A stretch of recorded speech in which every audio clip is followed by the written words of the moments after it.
John Laney's here. Steve Rowling? Here. I'm here. Here. Okay. Thank you, Joycelyn. Rita? Uh-oh. You hear that? Here. Thank you. Is here. Yanni? I'm here. Thank you. Michael's here. Lori? Here. Thank you. Noel? Here. Thank you. Okay, so we have everyone except Ron today.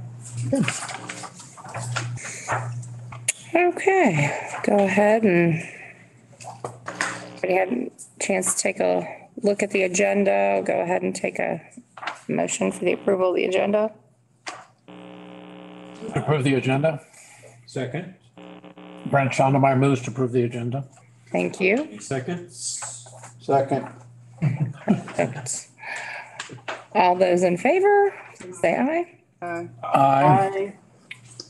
Anyone opposed? And abstaining? Great. Right. The agenda, consent agenda's in it. No, we do that separate. Just one big vote for consent agenda. Okay, but why do I forget this? Oh, that's okay. It's All right, never now a thing. take a look at the consent agenda. Can we get a motion to approve that? I'll move the approval. Great, Michael, thank you. I second this person. Thank you. Joycelyn, great. All those in favor? Aye. Aye. Opposed? Anyone abstaining? Great, thank you. All right, moving on to preliminary business. On preliminary business, awards and recognitions, I want to let you know about an award that we received. Mid-Continent Public Library will be recognized with the Business Investment and Growth in Grandview Award for our investment in the Grandview branch. The award ceremony will be this coming Friday on the 21st at 2 p.m. at Grandview Amphitheater. There is a fee to attend, but if you're interested in attending, just let me or Teresa know. We'll make sure that we get you on the list and make sure that the fee is paid for you. But yeah, that'll be 2 o'clock at the amphitheater in Grandview. Great. Else? That's all as far as awards and recognition. Teresa, did we have anyone? Any visitors' comments? Visitor comments? Did not have any. Okay. Haven't made anybody mad in a while. Perfect. All right, finance, number 5. Yeah, finance. Quan? Yeah, look, Quan's not here. Quan's not here. But Quan has a really, really good reason for not being here. His son graduated from NYU. Oh, wow. And so he is in New York celebrating his son's graduation. So, figured he should have gone. So I'm going to do my best to walk us through this, as well as any other financial questions that you might have today. So if we can go to the next slide, please. Here's our financial highlights in terms of our revenue. You can see our total tax revenue is about $59.7 million. It is higher than last year's total. And we are currently setting at 100% of the budget projection. One of the things before we leave this slide, one of the things that I want to point out to you is that, as we were putting together the budget this time last year, we were very conservative in terms of our revenue projections. And so consequently, because it didn't work out the way we thought it would, in a positive sense, we actually wound up with a lot more revenue than we projected. And we're definitely seeing that that's the case. Clay and Platte counties are already slightly over 100% of our projection. Jackson County will probably get there too. If it weren't for the clawback that they did at the end of last year, Jackson County would also already be over 100%. If we can go to the next slide, please. So the next slide shows our expenditures. Again, remembering that we did decrease our expenditures and tried to limit our expenditures because we didn't know what the impact of the pandemic was. But you can see payroll and benefits, we're setting at 75%. we should be at about 83%. If we were spending 8.3% per month, we'd be at about 83%.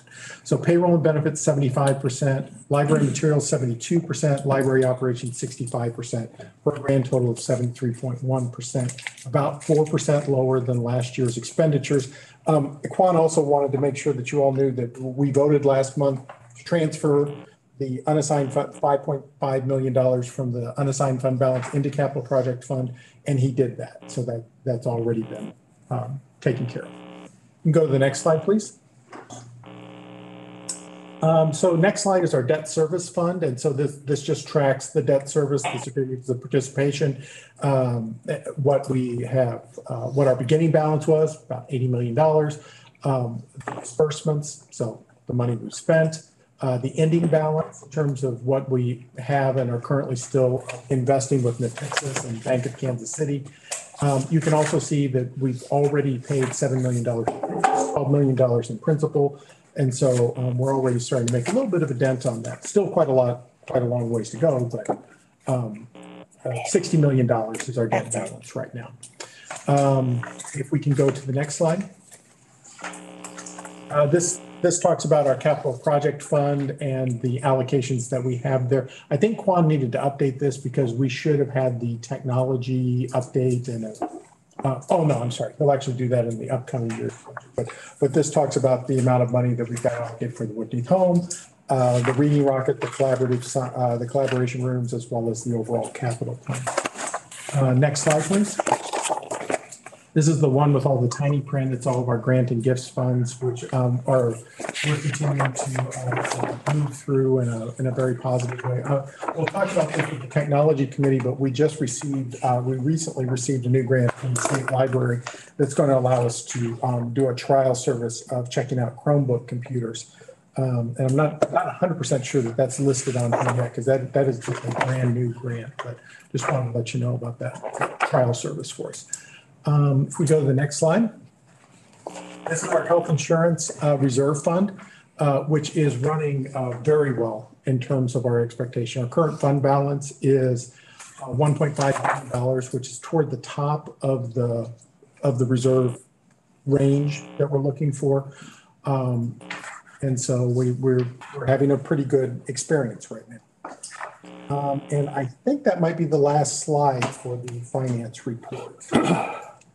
Just looking through.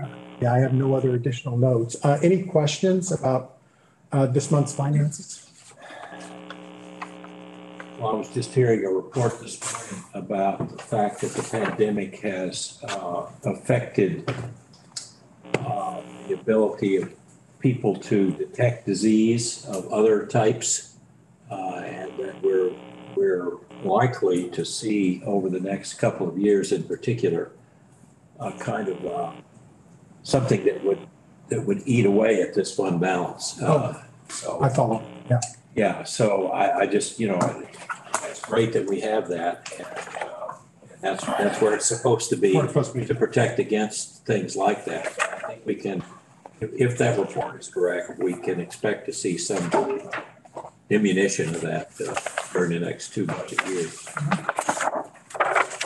One other thing, arbitrage, the amount of dollars that we're getting from the invested have to fall below a certain amount to meet IRS requirements, and we have a consultant, right, that looks at that. And are we still doing okay? Oh yeah, absolutely. Yeah, we have we have people looking at that to make sure that we are not earning more than we're supposed to. And if we do, I mean, we had a problem with that with our previous certificates of participation. And 1 year we had to make a payment to the IRS. We haven't come close to that. So. Right. So, so let me see, maybe just 2 more things, just real quick. An email on this. I feel like I did. I feel like I got an email on this. Maybe not. Okay, Yeah. never mind. Just a couple things real quick, though. If you do look at the finances, you'll see that we are a little overspent on our digital content, our e-content. That's by design. That helped to pay off the Kansas City Star archive that we talked about last Also, just letting you know in general, actually, Quan and I have been working with an MPA student, Masters in Public Administration, and he's been asking us all kinds of questions about how we run things. And it's been kind of interesting because, you know, he asks us stuff about decisions that we made that we forgot that we made them and things like, you know, just kind of opens your eyes up when you have a student looking at things. And certainly one of the things that he was talking to us about our certification that we get from the GFOA, our certificate. And we are, I think we've done that 9 years in a row now. Yeah. And so it's something that we continue to work very hard to make sure that we achieve that. And that was the most recent one, I think. Yeah, yeah. So I think that's year 9 that we just received. I haven't received the little seal. Usually I get the little seal. 1, 2, 3, 4, 5, 6, 7, 8. So yes, it will be 9. Well, and then the plaque itself. So it might be 10. I'm almost wondering if it isn't 10. It might be 10, yeah. Okay. So that's the end of the finance report, unless you all have any other questions for me. Tell Quan I did a good job. Did a great job. Impressing. If he's on the Zoom. He probably is. I mean, I asked him to join, so. All right. So I guess we're on. If you're on there, good job. Okay. Well, thank you. I'm listening. Thank you. All right. And congratulations on your son. Yeah, congratulations. Yeah, thank you again. Okay, so we're moving on to committee reports, the building committee. My name is Brent Schoenemeyer. I'm chair of the building committee. I happen to be at the headquarters today, and it's good to be with others who are present here. And those of you who are online, let me share some things. I don't think this is going to take a long time. Really a great sense of appreciation for everybody who was very responsive after our last board meeting in responding to the poll. There was a unanimous support of the guaranteed maximum price for Lee Summit. That allowed us to initiate the work and get it under contract. We should all be mindful that material costs are changing weekly, and if not, and sort of escalating. So the more work that we can get underway. As a matter of course, we want to formally ratify it again at this meeting tonight. So I'm going to read a motion out loud, and it comes to you from the building committee. So I don't think a second is in order, but a motion to ratify the poll of April 23rd, 2021 that stated as follows. Approval of a recommendation to the full board to accept work package 15 Lee Summit for the total guaranteed maximum price of $4,978,490 to be paid from the Capital Projects Fund, and approval authorizing staff to draft a notice to proceed. So that comes to you as a motion. I surely would hope nobody's changed their mind on this project and that you would hold consistent to your earlier vote. But I'm going to ask the President to call for a vote to ratify the earlier motion. Okay. All those in favor? Aye. Aye. Aye. Answer.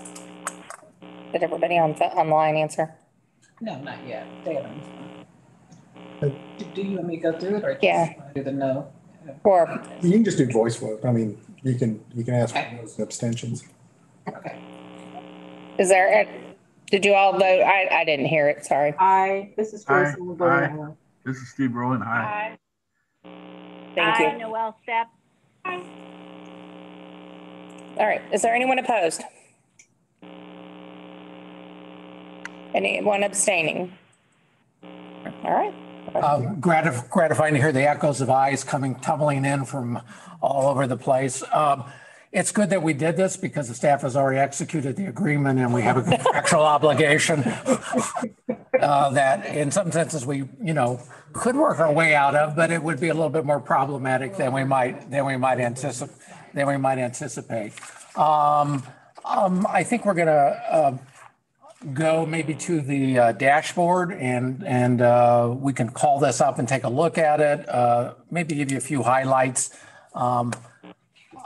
Steve Potter pointed out in I actually want to wish Steve Potter a happy birthday because I noticed that on social media. But among his post on social media was 3 years ago, we had a a media event, and we announced that we were starting on a building program, and that building program was possible because of the support that we had for Proposition L in November of 2016. And what was stunning about it, because I just not tracking and pay attention to the world, we had 35 different projects listed under that building program, and we in some manner or other have initiated 30 of those projects.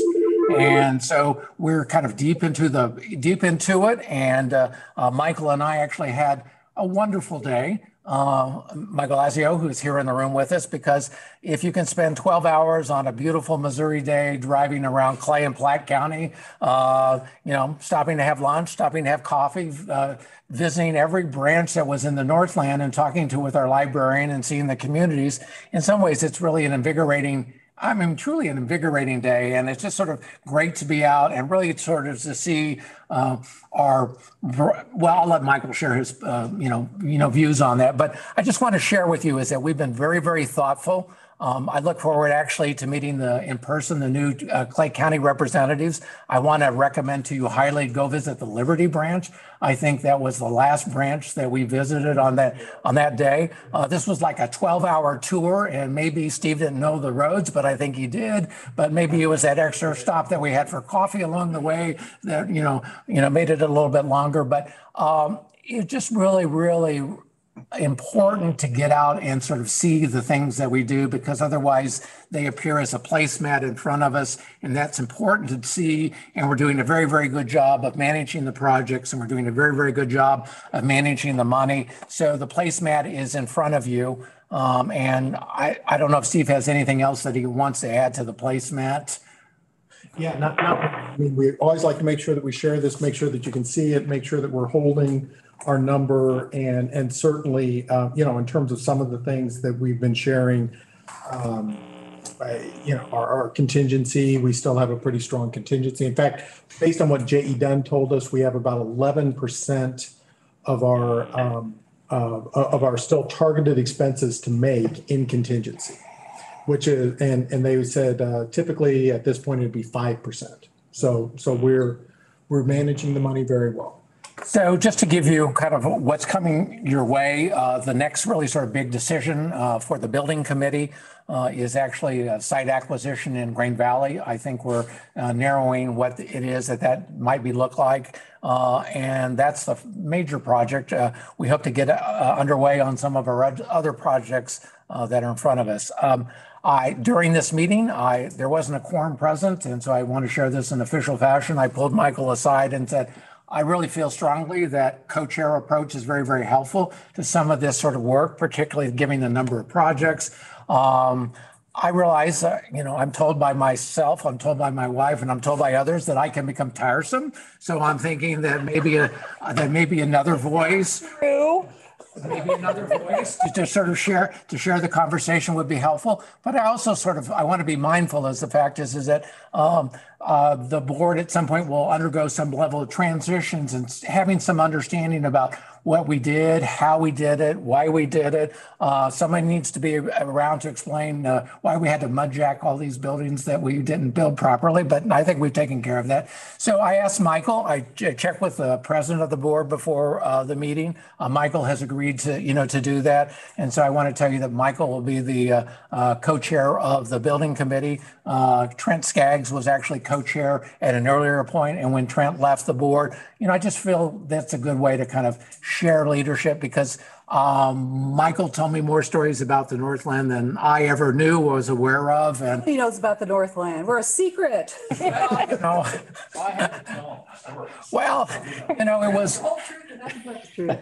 was the restaurant where the farmers met to talk about and so in some ways it is just really, really great to get out and sort of see and appreciate just how big, how diverse, how varied. I was in Edgerton or something? Yeah. And Edgerton. And so they were talking about people coming down from St. Joe to use the library branch. And that was Dearborn. Dearborn. Okay. I'm sorry. Okay.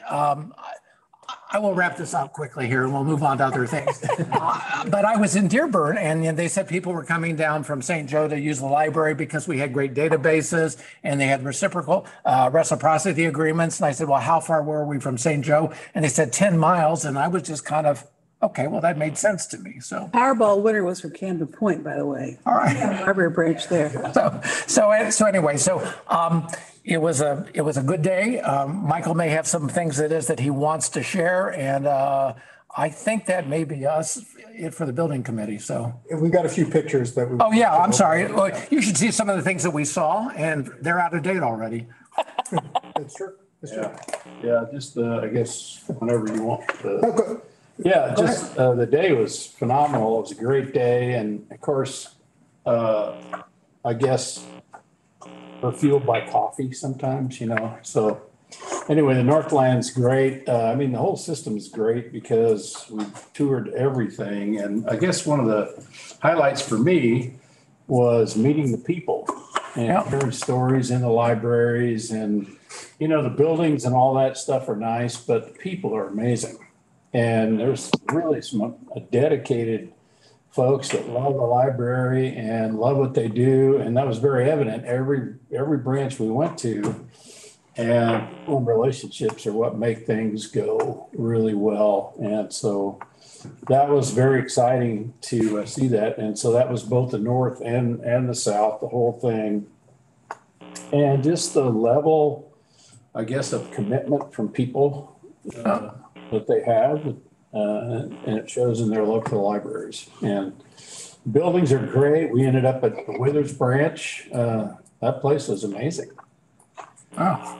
Yeah, it was astounding. And then we went to the house at Woodneath and just stood in there. And it's like it'd be kind of cool to hear the walls talk, in that place. They could tell some serious stories, but just the progress that's made on the auditorium building.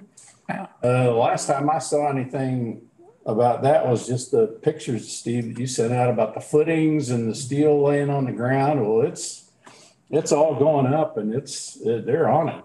So anyway, it was really enjoyable. It was eye-opening for me in so many ways. And I just appreciate just the library system and the people that are doing their jobs day by day. So, well, in terms of the tours, I'm trying to go on tour, not this month or next month, just because of budgets and all of that. It tends to be a little bit time consuming in general. But after that, I'm trying to go one leg of the tour every month. And I'm always looking for somebody to share a cup of coffee with me as we're driving around the library district. So anytime you're interested, let me know. We can definitely do that. So do have a few photos. So if we can go to the next slide. There we go. This is our what's the status plans, or what's the status update. So next slide, please. We had the Grandview opening in March and then Blue Ridge closing the next day. Colburn Road Punch Walk, which we made sure that we had the punch, did the walk through the punch list. And then Woodneath Homestead, the wood flooring and plaster installation. That was all done in March. So if we go to the next slide. In April, the Colburn Road substantial completion, which once we got that meant that we could start moving shelving in and start doing all of that good work. And correlated with that was the closing of the Lee Summit branch out for bid, which of course, that's when we just did the poll ratification. And then in terms of Woodneath, paint, trim, doors, and installed the fire shutter and refinished all the wood floors, which we got a chance to peel up a little bit of the paper and take a look at those wood floors. And they're special. They've done a really, really nice job. So if we go to the next slide, we did close the Lee Summit branch, and part of that was so that we could move the collection and start moving the staff over to Colburn Road. And the Colburn Road soft opening is May the 26th. So that's when you'll be able to get in there and actually check out a book from Colburn Road. In terms of the homestead, the Woodneath house, painting the walls, ceiling, installing the carpet. It's mostly carpet up on the second floor. And so they'll, in fact, we saw the carpet tiles. They were getting ready to get those installed. We also saw where they punched through for the elevator. And so it's close. It'll probably be ready by the end of the month would be my guess. So certainly we were walking around there not getting dusty. No. So it's looking really good. If we go to the next slide, got a few pictures here. So this is the Woodneath Auditorium, and you can see structural steel, roof decks on. The picture down in the lower left-hand corner is kind of showing the stage. That's why that cone's right there, so people won't fall off the front of the stage. But you can see a lot of the structural steel, the stud walls are going in and moving very quickly. The next slide, so it's this project, and then on the next slide, we'll see Blue Ridge. Those are really the two big projects that we've got, along with finishing up Colburn Road and starting to mobilize for Lee Summit. So what we can see at Blue Ridge is the installation of the elevator. That's all the work that you're seeing here. So cutting the hole in the floor and the reinforcement, got to get a little bit of a dog house up on top of the roof for the elevator, and the sump pit down in the basement that they needed to build. So all of that is going on right now and moving forward quickly.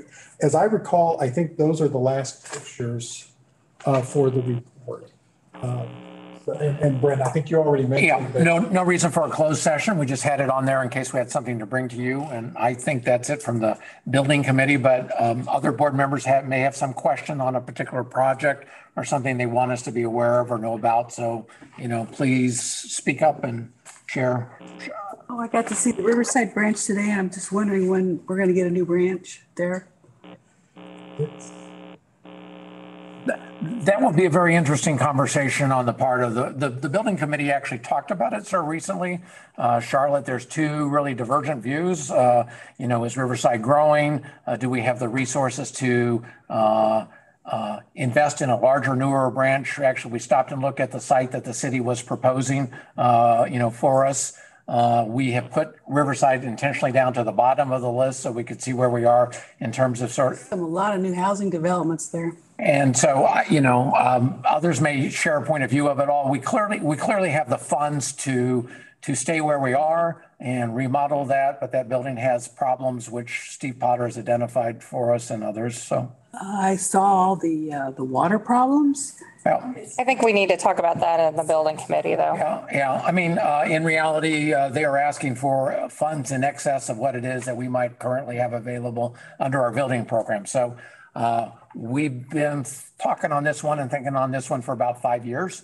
And so, or 4, at the least, but we will, Charlotte, given that we know you're interested in it, when we come up in the building committee, happy to invite you and let you, because all our committees are open, and to other board members and also to the public. That's my branch that I go to 24/7. So I'm there a lot. It's a sad thing when I look at the other branches. I think like I said, I think we know we needed to do something. It was just a matter of, they want a lot of money. Who's they? Riverside. The city. Or for what we've discussed about moving and all that. I mean, they want way more than what we have. So I think, and that's stuff that we can't really talk about right now. So that's why I said it's probably better in the committee. It has been library of focus and attention and much discussion is how I would put it. Got it. Will continue to be. Yes. Yeah. It's not been forgotten. No, it has definitely not been forgotten. Thanks for asking. So, all right, technology committee. I know Ron is not here, so I believe Joycelyn's been asked to do this, and I had to get off early. So, Joycelyn, are you able to do the technology report? Yes. Okay. Thank you. Okay. The technology committee met on Monday, May 17th. It's yesterday. It was a hybrid meeting in person and here on Zoom. There's one recommendation from the committee and one discussion item. The 2021 operation budget, the staff presented that the technology lines of the operating budget for consideration. The proposal is very similar to the proposal from last year. The total resource allocations, including the capital funded projects from last month, licensing for online content like ebooks and other electronic resources, those total $9,088,144. including the capital expenditure approved last month. The committee and staff discussed the budget. So as you see on the screen there, the 2021 budget line, from the committee, they recommend the full board approval of the technology lines in the 2021-2022 operating budget. So we'll open up that for discussion or questioning, or turn it back to Michelle for that piece. And then I have the annual review part of the report.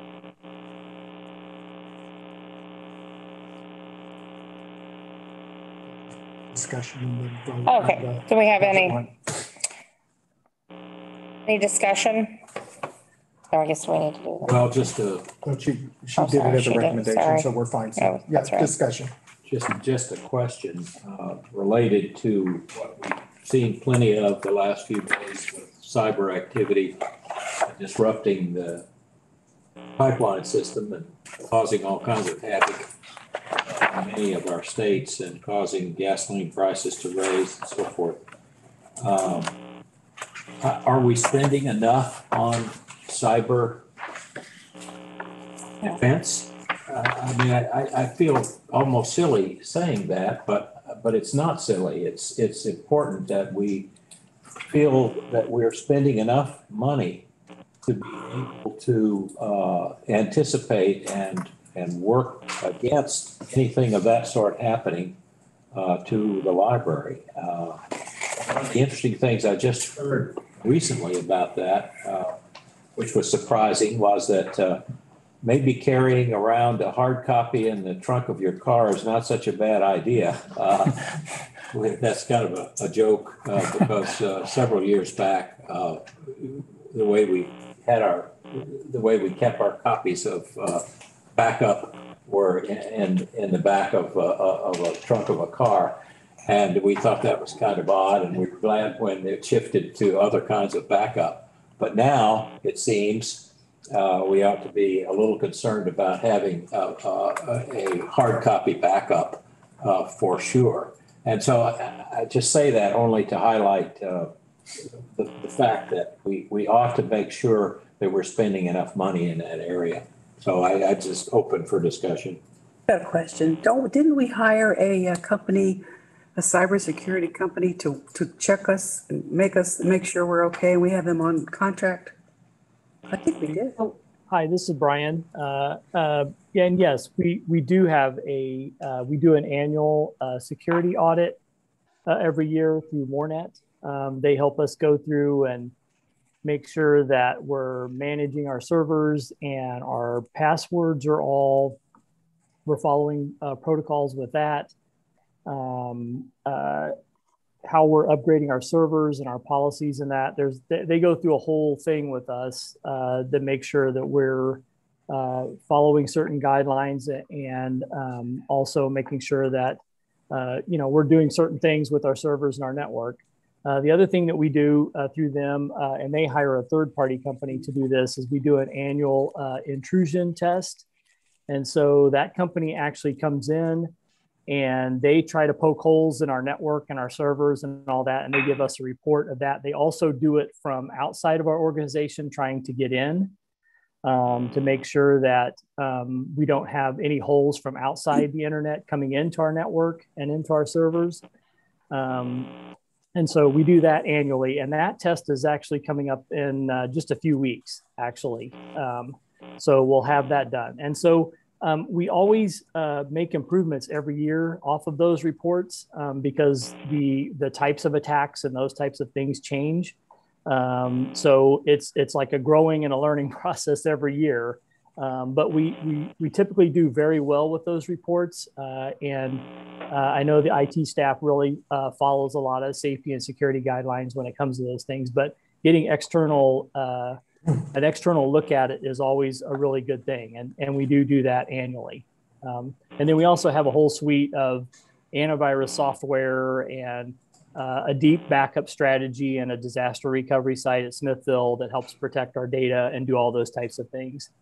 And so, yeah, we have kind of a deep structure, and we feel very confident about it. Knock on wood.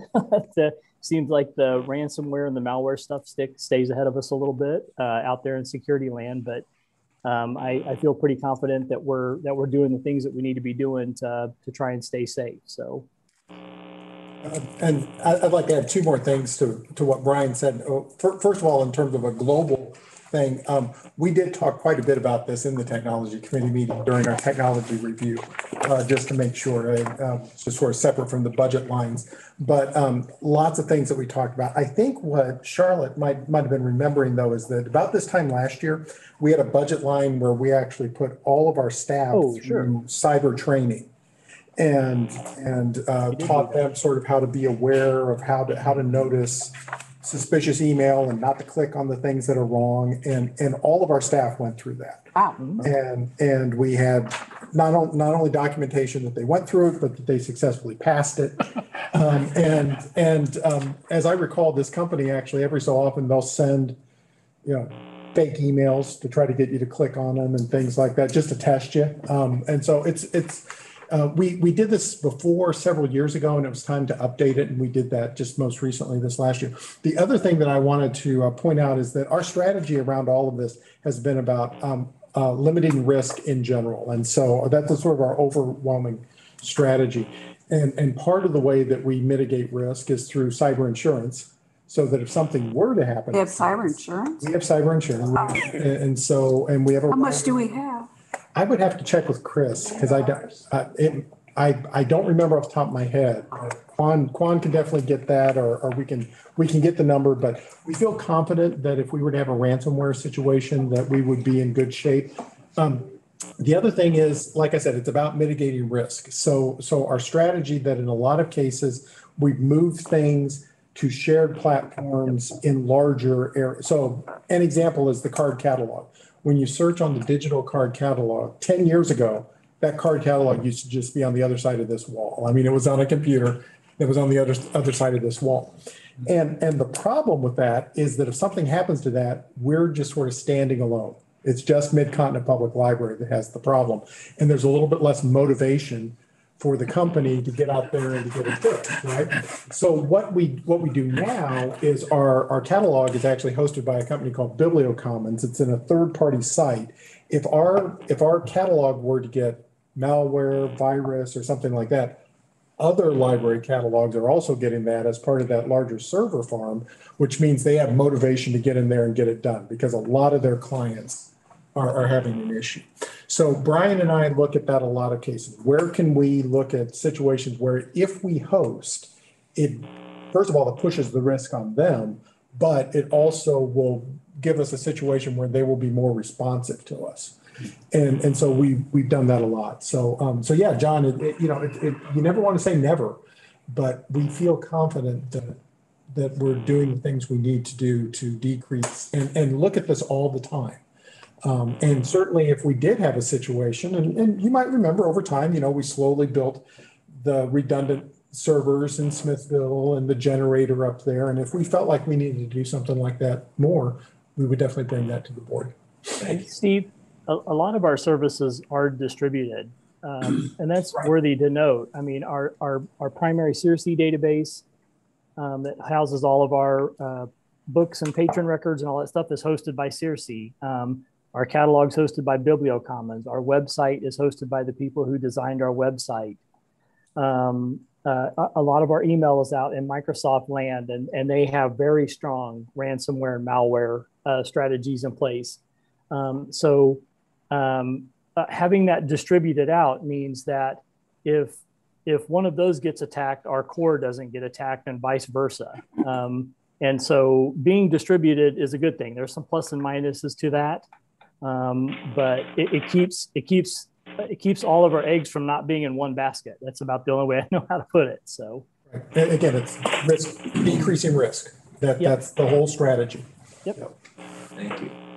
I just want to reiterate what I did say in the technology committee to Brian and his entire staff, if any of them are listening. I think we all knew, those of us that have been here for a while we know what a great job they do, but I think last year proved what an amazing job they do.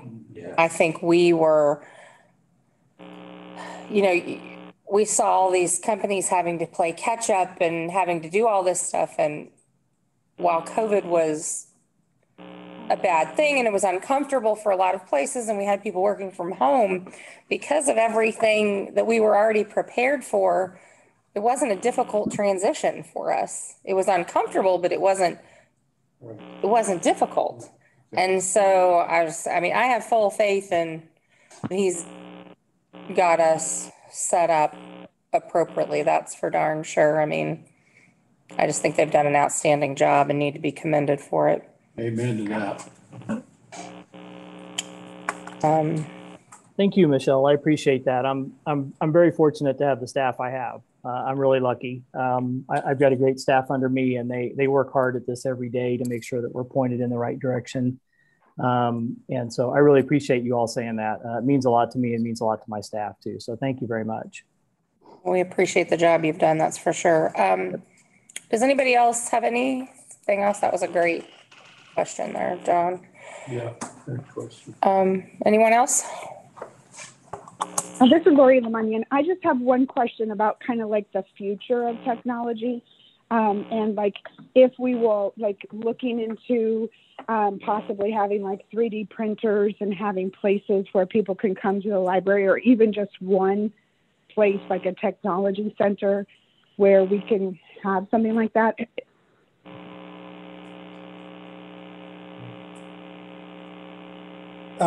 Brian, I want to throw this to you, but I want to do an initial setup. I know we were talking in 2018 and 2019, we were talking about getting some 3D printers and doing some trials on them and things like that. But then I think it's mostly 2019 is when we were really talking about doing it. Right. And as we started ramping up toward it, we started going into COVID and got completely distracted. But that's my recollection at least. But Brian, do you want to? Yeah, we did. We had a whole goal around that about getting, as you know, a lot of library systems have maker spaces, what are called maker spaces. They're dedicated rooms for that.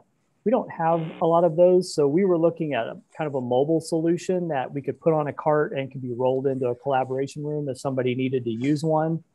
And the IT staff had gotten quite a ways into that in finding the easiest printer for people to use and the right setup to use.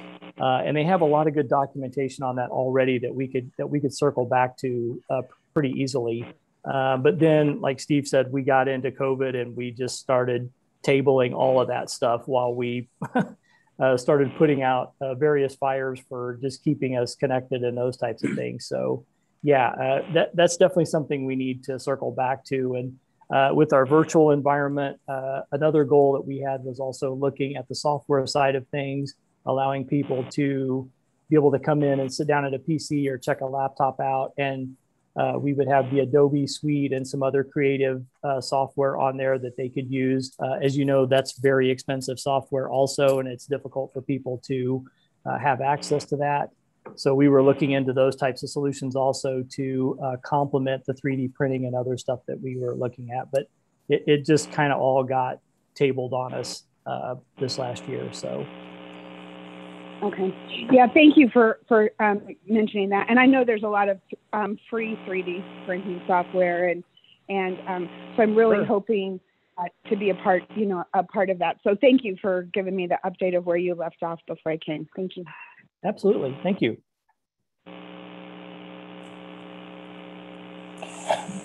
Okay. So now we need to take a vote. Yeah, just take the vote on the budget lines. All right. So all those in favor? Aye. Aye. Aye. Aye. Aye. Anyone? What do we vote on? The budget lines. For the technology committee. The technology committee. Is there anyone opposed? Is there anyone abstaining? Okay, Brent, your motion or not? Joycelyn, motion carries. Great. The other item was the technology committee was provided with an annual review. Staff provided an overall review of the library technology, highlighting several accomplishments from the past year, including the following. First up was extending the service to the parking lots, the high-speed Wi-Fi upgrade in those spots so that patrons could access library services without entering the buildings which were closed. Personally, people found that very, very helpful. The next part was mobile printing. Hey, Quan, you need to mute. Oh, sorry. Yeah. Sorry about that, Joycelyn. Go ahead. It's all right. I've been there.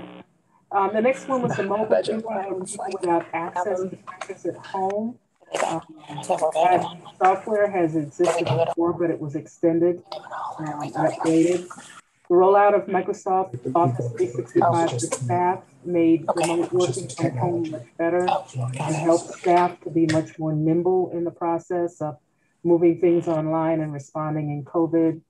Part of the main reason why library services continued to roll out was staff was able to work from home. The new Wi-Fi to go service, about 200 units are available that not only are available, they're always been checked out. The new grant funded service allowing MCPL to check out Chromebook computers. Again, that's another service that is available in use of Chromebooks, helps us also to keep the library system and the community's personal computers safe in that when you check into Chromebook, it doesn't transfer your information is stored in the cloud, not on the device itself. Using the transfer from last month, updates to the self-check computers and the data storage system in the coming year were some of the items that had, were also part of our annual review that was provided. And the technology staff undertook the website's annual review for usability and ADA accessibility. What that means is making sure that our website and other services are available to people who have accessibility issues. The committee, and make sure it is compliant with the different accessibility services that individuals use to access our website and other services. And yes, we did discuss the methods, practices that MCPL uses to decrease the risk associated with ransomware and malware and other forms of cyber attacks. We have quite an extensive review from that with Brian and our director. And I think the board and the community can rest assured that not only is the library safe, but our information as we use the library is also safe as well. As safe as it can be, given the rapid nature of these cyber attacks. But all caution and care has been put in place in our systems. And that's my report. If anyone has any questions, I'm sure Steve or Brian can address them. Does anyone have any additional questions? Okay, thank you, Joycelyn. Appreciate it. All right, Mr. Laney. Well, thank you. I had an elaborate speech prepared about the budget, but Trustee Schandelmeyer took all of my time away, so I will cut it short and just say that before you have the proposed annual budget for the next fiscal year, and the Finance Committee will meet on the 25th. Beautiful document. At 10 o'clock here at headquarters for a full meeting of the Finance Committee. Anyone is invited any trustee is invited to come to that meeting, and we're welcome. If you cannot come but have questions that you want to pose for us to consider, I hope that you will call me and let me know that, and we will make sure that it gets discussed. The process from this point on is that we will have a very thorough discussion of the proposed annual budget as it stands now. There may be some suggestions that come out of that for change and revision. But we'll take into consideration all of the work that the committees have done and all of the discussion and the actions that the board has already taken, and will be prepared in June, at the June meeting, to make a full recommendation regarding the budget. And so I appreciate the conservative budgeting that went on last year, because we have a little bit to work with this year, and that's good news, really good news, and we're happy to have it. But please don't hesitate if you have questions that you want considered. Let us know that so that we can discuss them at our meeting coming up, and then we'll have a second meeting beyond that to take a look at what is draft number 2 of the budget, which is usually the process that we take, and then we'll be prepared to bring our recommendations finally to the board. So that's my report, unless there are questions. And Charlotte, do you have something to add to that? Nope. Okay. All right, thank you. Mr. Potter. I do just want to, I'll go into librarian report just real quickly. The draft budget will be up on the website for the public to be able to see and to make comments as well. So I think. What part of the website is that on? Yeah, it's on board docs right now. I think it's in the about the library section and where we have all of the budgets. And I think Andrew is putting up the draft budget tomorrow morning. I think it's the plan. So, and usually I write a blog post about the budget every year that'll get on the front page, and we'll point people to that as well. So all of that's coming. So librarian's report. I just really had a couple things that I wanted to talk with you about. The first one is the COVID-19 update. First of all, I'm discontinuing the monthly dashboard for statistics, because I don't think there's any reason for us to continue to do them. We haven't had any new cases, and the way things are changing, it just didn't make sense for us to carry on with that. But I did want to share some information with you.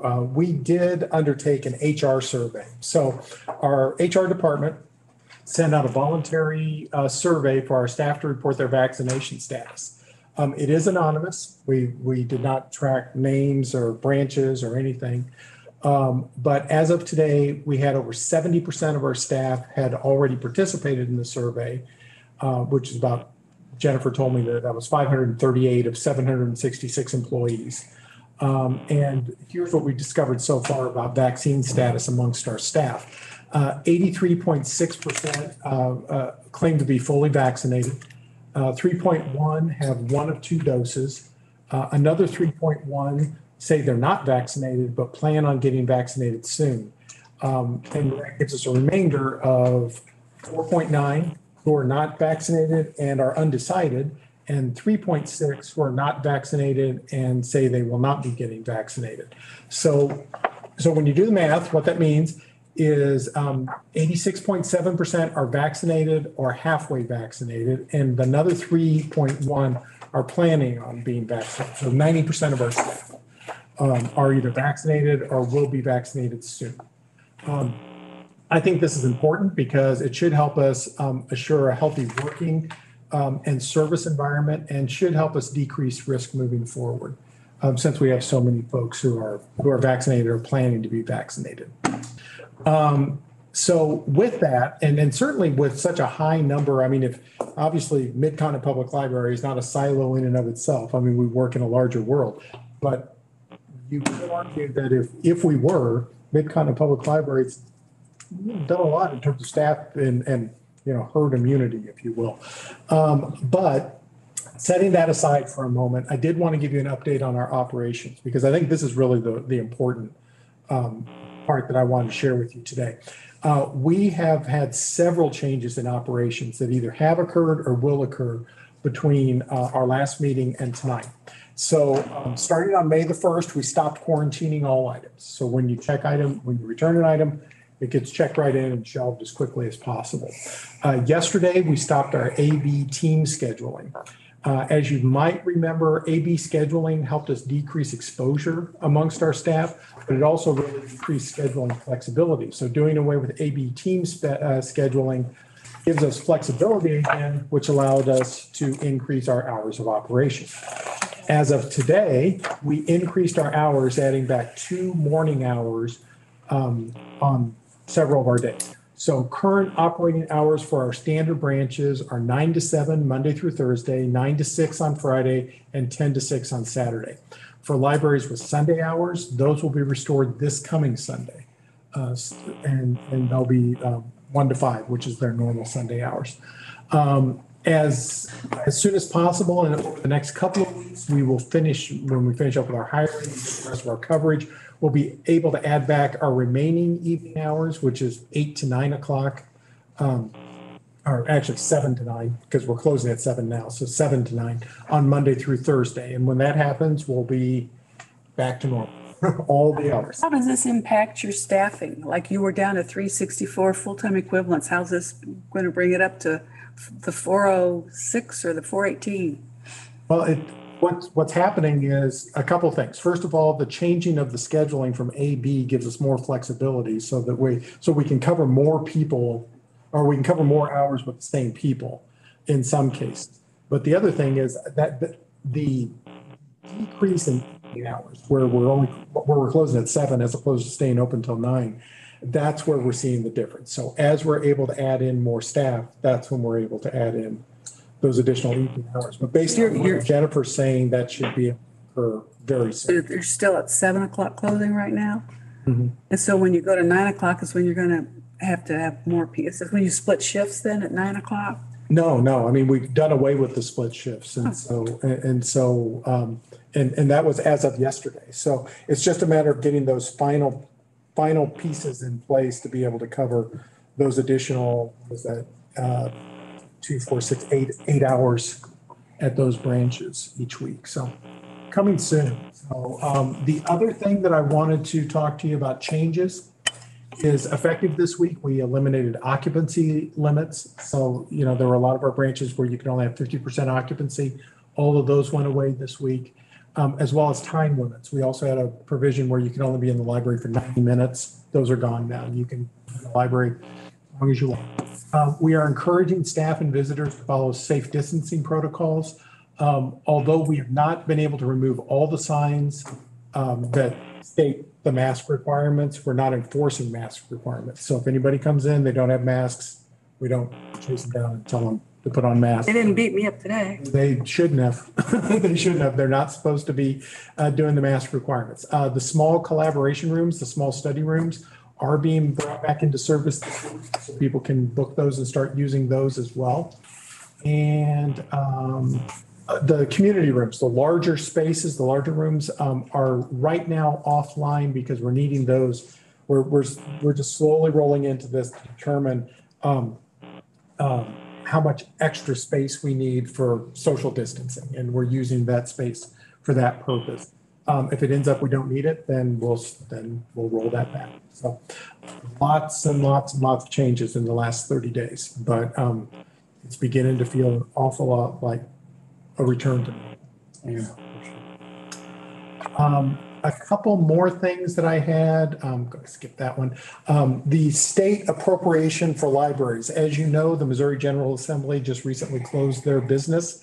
And one of the things that they do every year is they consider a bill, House Bill 12, which involves statewide library funding. So all the numbers that I'm going to give you are numbers that are for the whole state of Missouri, in which Mid-Continent gets a little slice. Okay.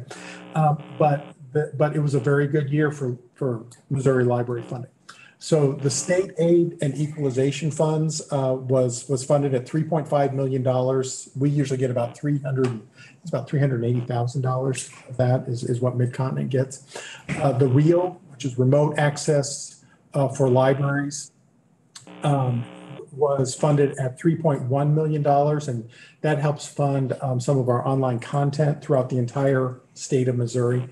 Money that comes from Washington, from the LSTA, the Library Services and Technology Act, is $4.1 million. And so we received that amount. There's an appropriation line for that, and it's just passed through.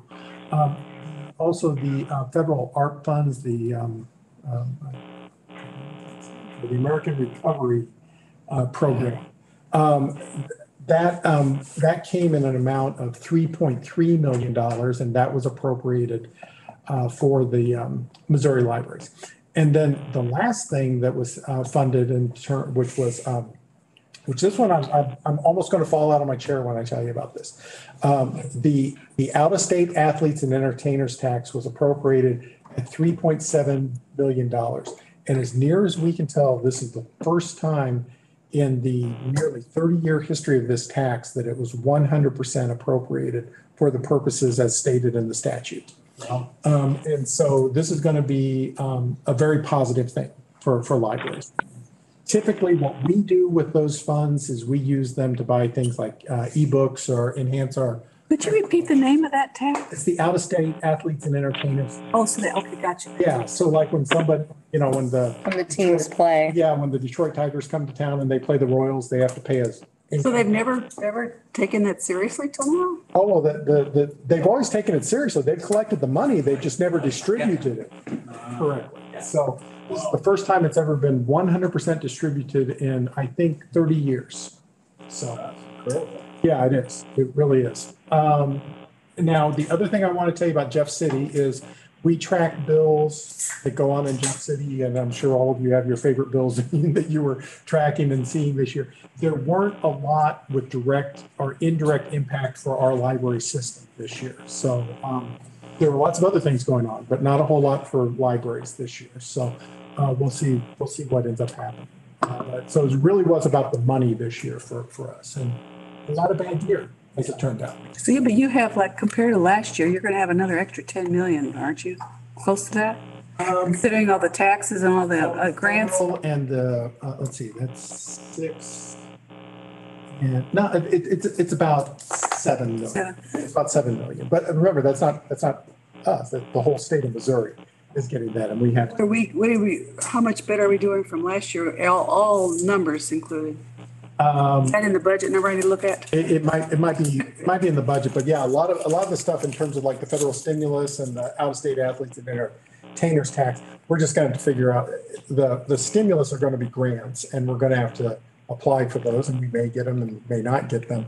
And the A&E funds will be equally distributed, but I'm not sure how the state library. Take a while to figure that out. The last thing that I wanted to share with you is I asked Susan Ray to put together a little presentation. And I think it's just verbal. I don't think she's got any slides or anything to talk to you about the summer library program. It's one of the most important things that we do every year. And it's one of the most important things I think that any library does every year, because if you've got that foundation where you know how to read, then you can do so many different things in the world. And it's something we can do really simply that can help any family, no matter what their circumstance. And so we changed the summer reading program a little bit. We think we simplified it, made it better. It's got a great theme to go along with Missouri Bicentennial. And so, Susan, do you want to tell everyone about the summer library program? Absolutely. Good evening, everyone. This year's theme is actually called Show Me. It's to tie in with the state of Missouri's bicentennial. It runs from June 1st to August 24th, and those dates are considerably different than they have been in the past. Typically, we start the Monday before Memorial Day, and then quit by the end of July.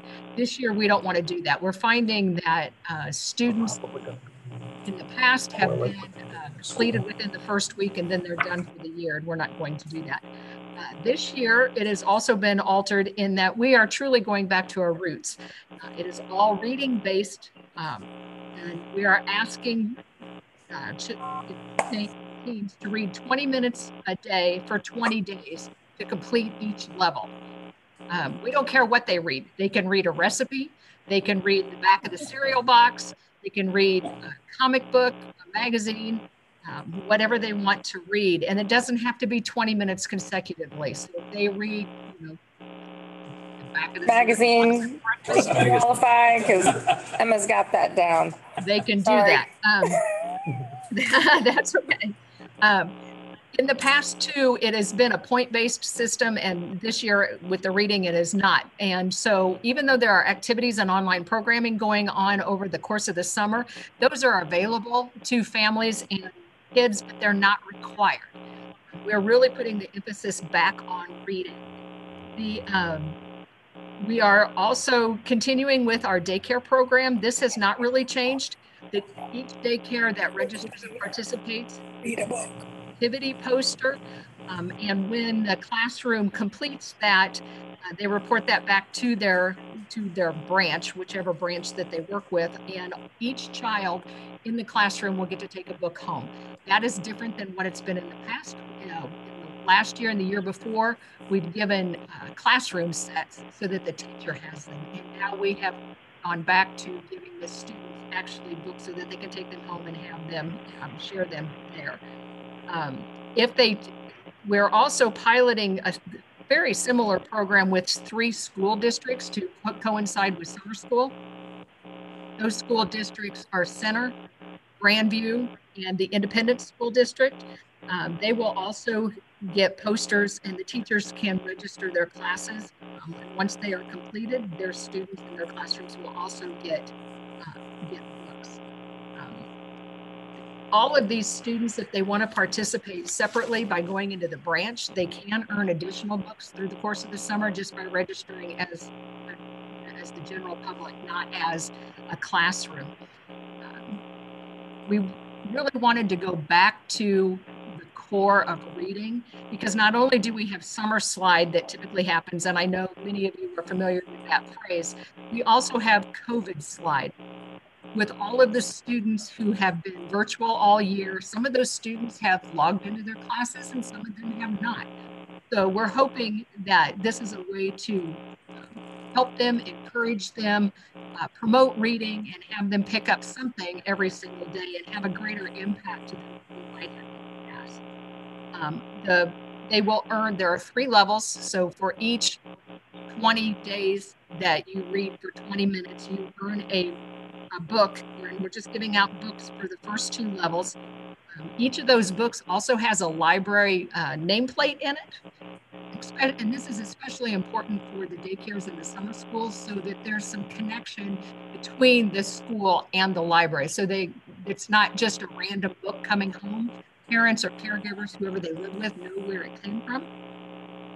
Once a child has reached the 3rd level, they will get a 3rd book, and their name will go into a drawing for a Kindle. That's what we've done for the last few years. The Kindles are popular, and it's 1 per branch, so it isn't 1 for the entire district. There's more opportunities to do that. Something else just flashed through my mind, and now it's gone. But there is an adult component.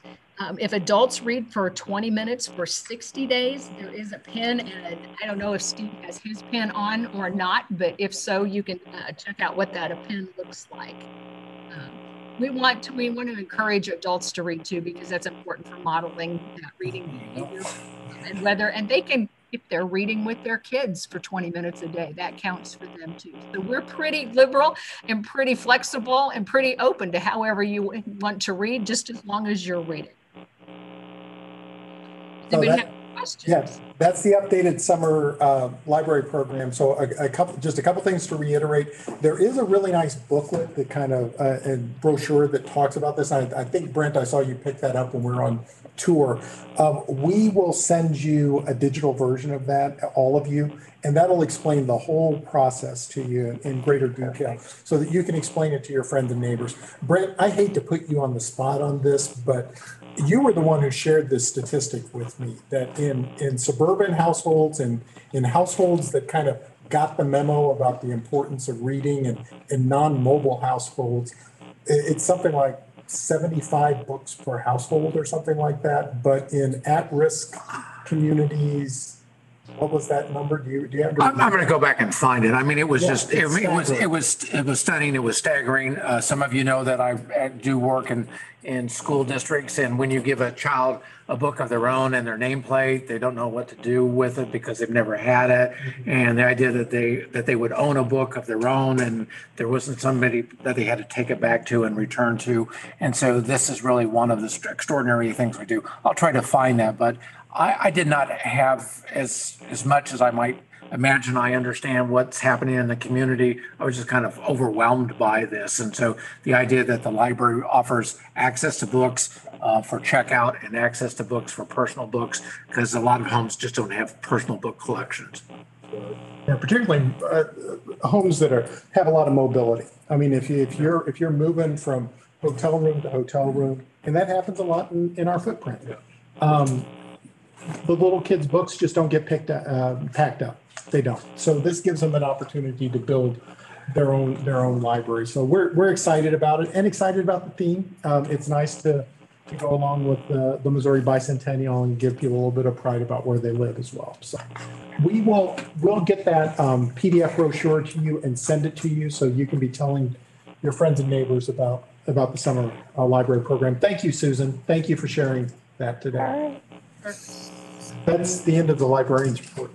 Thank you. All right, moving on to new business. Public hearing for the 2022 levy. So what we have here is pursuant to Missouri Revised Statutes 137, Mid-Continent Public Library holds a public hearing each year to hear public comment about the proposed levy rate. This hearing is a requirement for the library to set its levy each year. Mid-Continent Public Library typically places a notice of this hearing in the newspaper with the highest circulation in the MCPL district as required by statute. It's the Kansas City Star. We post the meeting announcement at the branches and post the notice of the hearing on the library's online governance system and website. MCPL welcomes comment on the proposed budget from the public at this time as well. Consequently, a draft version of the budget is printed and made available at each branch. And in addition, the proposed budget is made available on the library's website and online governance system. Staff recommends that the board establish a hearing for public input on the 2021 levy and the 2021-22 budget for June the 3rd at 10 a.m. at the North Independence Branch. Okay, question. North Independence Branch, I thought that's coincides with the committee meeting, the finance committee meeting, does it not? Or? Yes, yeah, typically we have the public hearing and then we have the committee meeting, the second committee meeting afterward. Okay, well, so that meeting will be at East Independence. North Independence. I'm sorry, North Independence. Correct. Yeah. There is no East Independence. Not yet. Not yet. Okay. Okay. So we need a motion if you all agree with staff recommendation to hold that. I move. Motion. Charlotte moves. Can I get a second? Michael seconds.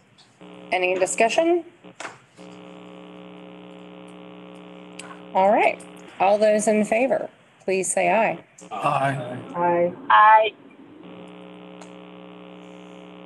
All right. Anyone opposed? Yeah, we move that out. Is June 3rd a good date, or should we move that farther out so there's more notice to the public? No, I mean, we have to have that done. It's already given the amount of notice that has to be given. And I'm there's probably 30 days. Quan probably published that a week or two ago. No, he hasn't published it yet because he doesn't publish it based. 30-day notice? No, it's not a 30-day. 2 weeks? But it's only supposed to be. I know it meets the requirement. Yeah, there is a requirement. I was thinking it was 10-day requirement. 10 day. It's 10. All right. Is there anyone opposed?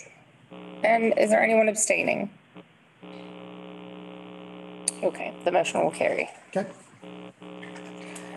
A couple of announcements. Actually, this is probably the big announcement that I want to make. That on June the 11th, we will have our first rededication of a branch in a long time. So that'll be the grand opening of the new Colburn Road branch on June 11th. So Jim Staley just sent me that information. It's not on board docs or anything. So we will get you more information as we know more information. Other things that are coming up, Of course, the library will be closed on Memorial Day. We've got several committee meetings coming up in the near future. The Legacy Luncheon, which is a virtual event, unfortunately, is on July the 16th. Please review those meeting announcements. And if you have any questions, please let me know. Okay, those are all in the back of this booklet here. Oops, I gotta get back. I lost my place. We're at trustee comments. Okay, is there any trustee comments?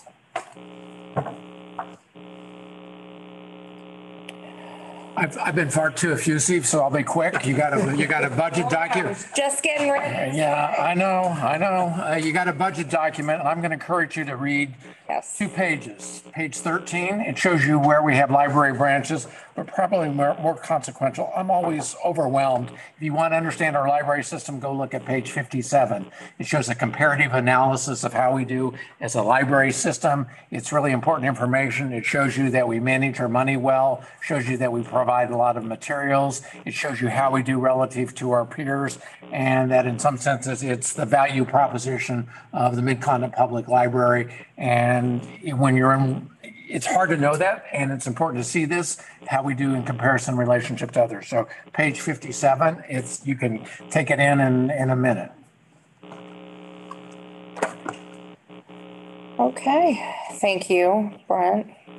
I will take a motion for adjournment. Charlotte. Second. Thanks. All those in favor? Aye. Aye. Aye. And I'm not letting anybody oppose. Good night.